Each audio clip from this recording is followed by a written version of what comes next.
자, 이번 강의는 추론 통계 두 번째인데 이거는 SPSS를 돌려서 직접 해봐야 되기 때문에 주요 용어 개념 위주로 공부를 하시면 될 것 같아요.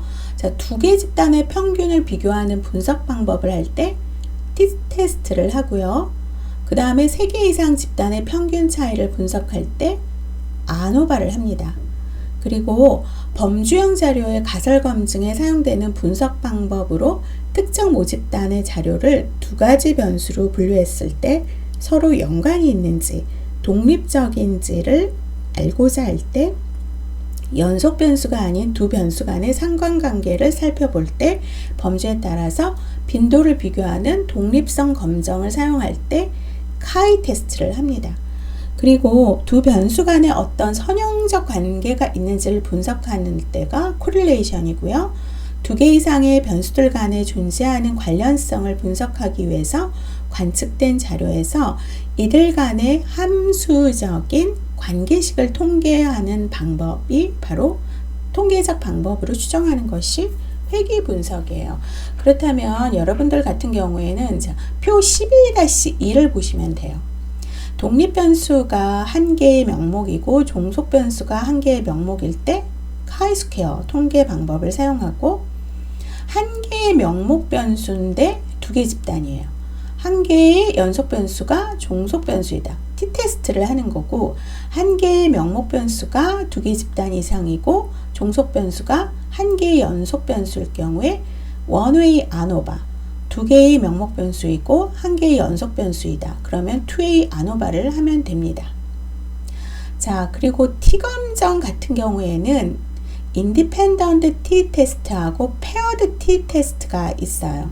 자, 인디펜던트 t-테스트라고 하는 것은 비교하려는 집단을 정의하려는 변수가 두 개의 범주를 가지는 이분 변수여야 되고 정규 분포해야 되고 관심 현상이 정규 분포한다면 두 개 집단의 분산이 다른지를 알아야 한다라는 거죠.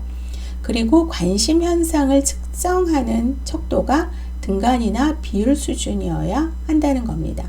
자, 그러면 만약에 두 개의 집단, 자, 음악요법을 받은 MI 환자의 스트레스 점수와 이완요법을 받은 MI 환자의 스트레스 점수, 이 평균에 대한 차이 검증을 할 때 인디펜던트 t-테스트를 쓴다는 거예요.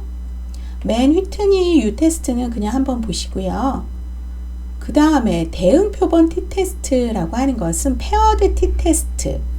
실험이나 측정에서 두 개의 독립 표본이 아닌 하나의 표본에서 두 개 이상의 표본을 가지고 자료를 얻어서 검증하는 경우예요.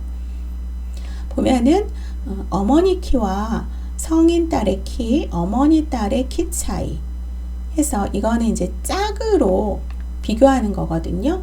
그래서 이런 것을 이제 페어드 t-테스트라고 할 수가 있습니다. 그 다음에 분산 분석이라고 하는 것은 3개 이상 집단의 평균 차이를 비교하고자 할 때 아노바를 하는데 여기에 1A 아노바, 2A 아노바, 3A 아노바가 있습니다. 그래서 보면은 중지에 따른 심근 경색 환자의 스트레스 점수를 볼 때 음악요법을 받은 그룹, 이완요법을 받은 그룹, 그 다음에 여기에 이제 대조군이 있어요. 이럴 경우에 이제 아노바를 한다라는 거죠. 아노바에서는 분산 분석 표가 나오는데 SST, 그러니까 집단 간 제곱합, 집단 내 제곱합이 나오고 여기에 이제 자유도가 나오면서 자, F 검정을 해요. F 값을 봅니다. 분산 분석에서는. 그 다음에 사후 분석이라고 하는 것은 이거는 어떤 집단 간의 차이가 있는지 평균 값들의 순위를 알고자 실시하는 거. 가장 많이 하는 것이 이제 쉐페 테스트라는 거. 그렇게만 보시면 되고요. 그 다음에 이제 카이 검정이 있어요. 범주형 자료의 가설 검정에 사용됐을 때. 근데 이 변수가 연속 변수가 아닐 때 보는 거죠. 그래서 이 카이 테스트 같은 경우에는 예를 들면은 VDT 폭로를 한 임산부의 임신 이상이 관련성이 있는지 없는지를 보는 것. 그러면은 예, 아니요.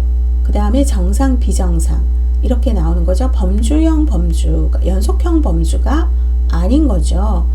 그럴 경우에 이렇게 분할표로 나옵니다.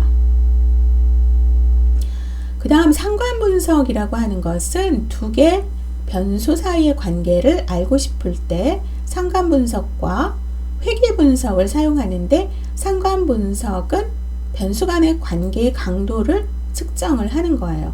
독립변수와 종속변수를 구분하고 있지 않기 때문에 한 변수가 다른 변수에 영향을 주는지는 알 수가 없고 단지 관련이 있는지만 결정을 하죠. 그래서 피어슨 상관계수가 있어요. 자, 피어슨 상관계수에서는 이제 R값을, 상관계수의 R값을 보는데, 만약에 R값이 마이너스 1이 나왔을 경우에는 X와 Y 간에는 완전한 선형관계예요. 그래서 5번 그림이죠. 만약에 R값이 플러스 1이 나왔다. 완전한 선형관계이죠. 기울기는 양이에요. 여기는 기울기는 양. 그 다음에 R값이 0이다. 상관계수가 없다라는 거예요. 이렇게 스캐터가 원으로 표시가 되고 있고요. 약한 양의 상관계수는 2번이고 약한 음의 상관계수는 좀 더 퍼져 있죠. 그래서 여기에서 이제 R값은 마이너스 1과 플러스 1의 범위에 있다라는 것을 기억을 하시면 되고요. 그 다음에 스피어만 순위 상관계수는 피어슨 상관계수의 비모수적 방법과 같아서, 예를 들어서 자료가 서열척도이거나 사례수가 30 이하일 경우에 스피어만 순위 상관계수를 봅니다. 피어슨 상관계수 같은 경우에는 만약에 입학 성적과 최근 1학기 평점을 볼 때, 이럴 때 이제 많이 사용되는 것이 피어슨 상관계수죠. 그 다음에 리그레션이라고 해서 변수들 간의 관계를 파악하는 데 유용하는 것이 회귀분석이에요.